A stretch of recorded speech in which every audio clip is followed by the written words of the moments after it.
Greetings, RC Model Geeks, and here we are in the shed for part 2 of Pete's problem planes, the Dynam Smart. Morning. Yeah, and Pete's here, Sorry. unshaven. Yeah, sorry, I didn't shave. And look who's just turned up. Oh, It's Big no. Stuff Phil. He's bought donuts though. Phil's come to help out with the insults for the day. Just leave the donuts and go. Good morning. Yeah, we just started. What timing? We just started videoing. We haven't done anything yet. Yeah, we haven't done anything yet. Bit of We're recap. on the Dynam Smart. Did you see the Dynam Smart, Phil? Yeah, it's lovely, isn't it? It's nice and big, isn't it? No, did you see the video? No. Why did we do it? Why did we do I don't know why we do it. I mean, Okay. you know, we make videos for people to watch, and he don't even watch them. Well, There again, he's got an iPad, so what do you I was expect? in the week before. I nearly came last week, but something happened. You're probably ill, Yeah. sick in the head. Yeah, so we're just recapping what was happening with the Smart after part 1. And we're going to quickly investigate this ESC that was in the Smart. Oh, yeah, that's We'll right. power it up and see what voltage it puts out, and we will confirm whether that little module that was plugged onto the power lead was a voltage dropper, Still in there. which is still in here. Let's wake him out. There, that little thing. So we'll just power it up in a don't know minute, what it is, and see. just to confirm that it is that.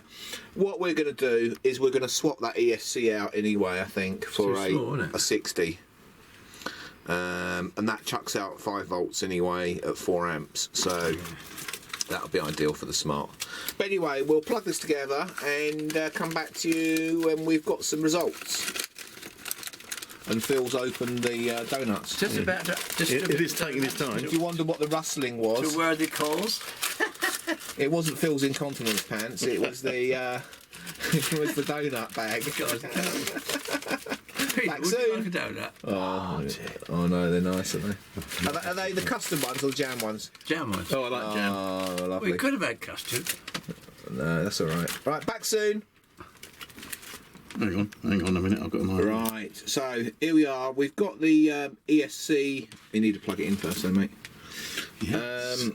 Plugged in. This is the original Dynam one, and we're just measuring the voltage without that little board plugged into it. So red and brown gives you 5.29. Okay, that's not bad. I mean, if you allow for like a little bit of voltage drop in wires and stuff, 5.2 is fine. Okay, and that's without the board. So it wasn't a 6 volt to 5 volt dropper, that's for sure. So plug that in there. So now we've plugged that board in. Give me something to hold it down to. So red in the middle again, Yeah, and brown right on the end. yeah. 5.28 or 2. Well, that's 2.9, isn't it? So it's not a voltage dropper. So what is that little board? That is the question we all want to know. Answers on a postcard.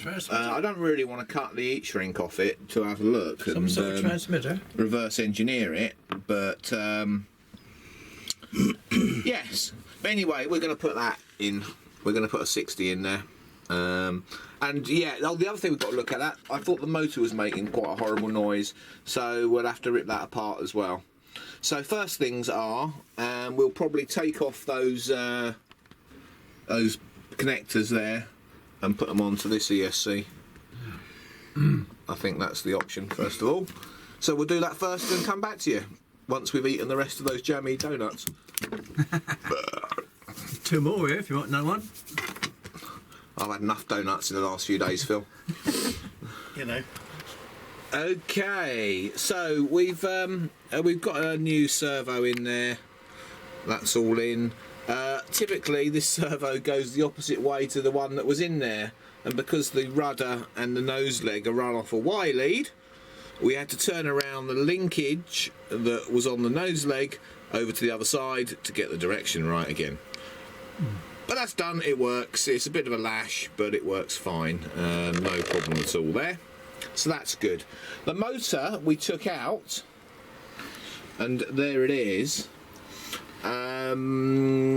Yeah, that had a lot of play on the shaft. It was Scrub screw as well. yeah, it was moving backwards and forwards. So I think what had happened, because if you remember in the last episode, the nose cone was rubbing on the front of the plane. I think what's happened is it took a hit on that spinner and knocked the shaft back in the motor, which made the bell housing of the motor loose, and there was a lot of free play. So we've sorted all that out, put it back together again. Also, the on the back here, you know, they normally, if it focuses, they normally have countersunk screws there, as you can see, like what's in there, because they're countersunk holes. They'd actually put in there panhead screws, so the screws were actually sticking proud of the bottom of the cross there. No, it wasn't those, it was the black ones. Oh, the black ones. Oh, these little black ones. Yeah, those. Oops, that's what was actually in there. Oh, they won't focus, but yeah, there you go. Yeah, so we've changed that out as well. And so what we're going to do now is just put it back together and see what happens. So back with you in a minute. See if it's quiet. Yeah, see if it's quietened down a bit. Right, we started to put the motor back in after its little fix, and I just went like that. God, bloody hell, that's stiff. And it actually rubs. Where can we see? We can maybe see down that air hole there. Yeah. If it will focus, that the motor is actually pushed up against the foam. Now, I don't know if you can see it down that side, but you can just about see it there. Yeah, I mean, there was a couple of washers on that cross piece, but I mean that is touching by a hell of a lot, so that was probably where part of the noise was coming from, of the rubbing and stuff. Yeah, perhaps. So yeah, we'll have to swap that motor out again and just fettle away just around that side of the foam a little bit to give it some clearance. I would guess that rear plate that's down there is where you can see it's offset. I guess it's just glued in slightly wrong when they manufactured it. Who knows? Right, back soon when we've bodged that lot. Right, well, we got the old the motor sorted. That's all back in and is as good as it's going to be, and it's much quieter, isn't it? If we just open that up. That was good now. Hold the plane. Lovely. You can actually now hear the prop rather than the motor bearings rattling around so much. That's good. And then we come to the rudder between Phil's legs down there. Giving them a bit of fancy. If we go right, listen. Oh. Yeah, you guessed it. It's another shanked servo. Zeros, yeah. Oh, what? Yeah, so we'll have to look at that. We might have a go at repairing that actually. Anyway, let's have a look at that servo. So we've got to take that out next. Right. Here's the rudder servo out of the Smart. She's not happy. No. Not getting that last. This is on a new tester. So it's foobarred. It's got strip teeth. We're going to rip this one apart, just let you have a look, just for a laugh. Back soon. Okay, we've got the servo apart, and yes, there are some broken teeth. Whoops, he said moving it. I'm so zoomed in. Right, so there is a broken tooth there, which is very difficult behind the screen there. Now if we move over to here, there's one missing there, and then if we move to that little bit there, that's a bit that's broken off. So And there's one missing here. And one Phil's got one missing in the front. So yeah, I mean, there is your problem. Yeah. It's shagged. Yeah. Yes. So that means a new servo. I think we'll be putting a Metal Gear in there, won't we, Pete?